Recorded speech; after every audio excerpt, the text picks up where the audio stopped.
Beauty studio मराठीमध्ये पुन्हा एकदा स्वागत। तर आज आपण बोलणार आहे की थंडीमध्ये ना बरेचदा असं होतं की आपली स्किन काळी दिसायला लागते। तर थंडीमध्ये स्किन काळी का दिसते आणि त्याच्यावर आपण काय उपाय करायला पाहिजे ते मी तुम्हाला आजच्या व्हिडिओमध्ये सांगणार आहे। चला तर मग हा आजचा व्हिडिओ आपण लगेच चालू करूया। थंडी चालू झाली की बरेचदा आपण बघतो की आपली स्किन काळी पडते। तर स्किन काळी का पडते? थंडीत सनलाइट कमी असते, ऊन नसतं, त्यामुळे स्किन मेलानिन कमी प्रोड्यूस करते। मेलानिन म्हणजे एक पिगमेंट आहे जो स्किनला कलर देतो आणि त्याच्यामुळे स्किनचा आपला कलर बदलू शकतो। थंडीमध्ये आपली स्किन ड्राय देखील होते, म्हणजे ड्रायनेसमुळे आपलं जे नॅचरल ऑइल असतं स्किन मधलं ते देखील कमी होतं, ते देखील निघून जातं आणि त्याच्यामुळे देखील स्किन आपली काळी दिसते, स्किन डल दिसते। स्किन जी ग्लोईंग असते, जी छान असते, तो डलनेस येतो चेहऱ्यावर, स्किन ग्लोईंग अजिबात राहत नाही, कारण नॅचरल ऑइल स्किन मधलं निघून गेलेलं असतं थंडीमध्ये। थंडीमुळे ब्लड फ्लो स्किनवर कमी होतं आणि ज्याच्यामुळे आपली स्किन जास्त डार्क दिसते।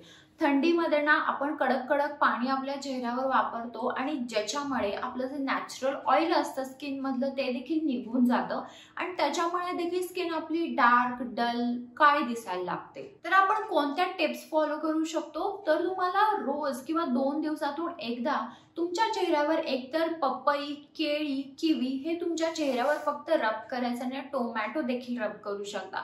तर हे केल्याने जो डलनेस असतो ना तो निघून जातो आणि तुमची स्किन जरा ग्लोईंग दिसायला लागते। तुम्ही कोणतंही फळ तुमच्या चेहऱ्यावर वापरू शकता, टोटली सेफ आहे। तुम्हाला एक 10 ते 15 मिनिटं मसाज करायचं आहे आणि नंतर तुम्ही नॉर्मल पाण्याने फेस वॉश करू शकता। जेव्हा पण तुम्ही बाहेर जाताय किंवा जरी तुम्ही घरी असला तरी सनस्क्रीन तुम्हाला नक्की वापरायचं आहे। सनस्क्रीन तुम्हाला दर 4 तासांनी रिअप्लाय करायचं आहे। जर तुम्ही बाहेर जाताय तर बाहेर देखील तुम्हाला सनस्क्रीन वापरायचं आहे। आजकाल सनस्क्रीनचे स्प्रे देखील आलेले आहेत, त्यामुळे तुम्ही सनस्क्रीन स्प्रे पण वापरू शकता। आठवड्यातून 2 वेळा तुम्हाला तुमच्या चेहऱ्याला स्क्रब करायचा आहे। तुम्ही कोणतेही घरगुती स्क्रब वापरू शकता, नाहीतर बाहेरचे तुमच्या स्किन टाईपनुसार तुम्हाला स्क्रब वापरायचा आहे, जेणेकरून तुमची स्किन फ्रेश दिसेल।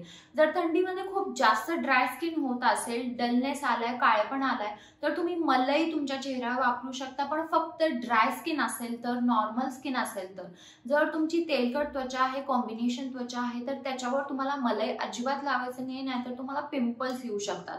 ड्राय स्किन आणि नॉर्मल स्किन साठी तुम्ही मलई वापरू शकता। तुम्ही बदाम तेलाने देखील तुमच्या चेहऱ्यावर मसाज करू शकता, जेणेकरून तुमचं ब्लड सर्क्युलेशन होईल आणि चेहऱ्यावर एक छान ग्लो येईल। पण जर तुमची तेलकट स्किन असेल, तेलकट त्वचा असेल, तर तुम्हाला कोणतेही तेल वापरायचं नाहीये, तुम्ही फळं वापरू शकता, कोणतीही फळं वापरू शकता।